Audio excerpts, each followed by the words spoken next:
Bukas na ang ikatlong State of the Nation Address ni Pangulong Bongbong Marcos.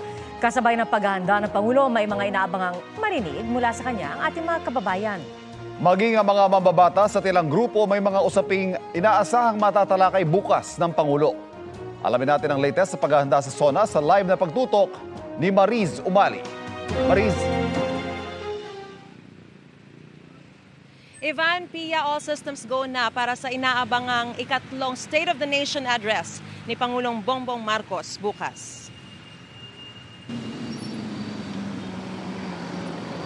Bago muling mag-ulat bukas si Pangulong Bongbong Marcos sa estado ng bansa at mga programang bibigyang prioridad, nag-rehearse muna siya kanina sa Batasang Pambansa sa loob ng 3 oras ayon sa Presidential Communications Office. Ang ilang mga Pinoy inaabangan na raw ang ikatlong SONA ni Pangulo.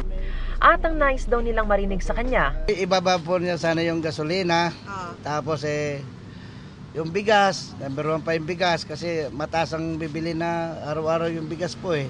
Tsaka po yung ulam po, yung gulay at tsaka mga karne. Mababa presyo ng bigas. Hindi na ko asang bababa ng 20, malabo na. Ang gusto ko lang yung mababa lang at tsaka yung dagdagan yung pasahod ng mga tao. Pati ang Senado may mga inaasahang marinig sa Pangulo sa kanyang SONA bukas. Mapakinggan natin mula sa Pangulo, mula sa kanyang punto de vista, ang tunay na kalagayan ng ating bansa sa ngayon. Pangalawa, kung ano para sa kanya mga pangunahing problemang dapat pagtuunan ng pansin sa susunod na naman na taon hanggang sa kanyang susunod na SONA sa 2025. Inaasahan naman daw ni Senador Win Gatchalian na tatalakayin ng Pangulo ang mga reformang ipatutupad para maiangat ang kalidad at tugunan ang krisis sa edukasyon. Binanggit naman ni bagong talagang Education Secretary Sonny Angara na kampante siyang tataasan ng Pangulo ang sahod ng mga guro. Ang Philippine Chamber of Commerce and Industry may mga nais ding marinig bukas sa Pangulo. Sabi naman ni House Speaker Martin Romualdez, handa silang tugunan ang mga ilalatag na priority legislative programs ng Pangulo sa kanyang SONA.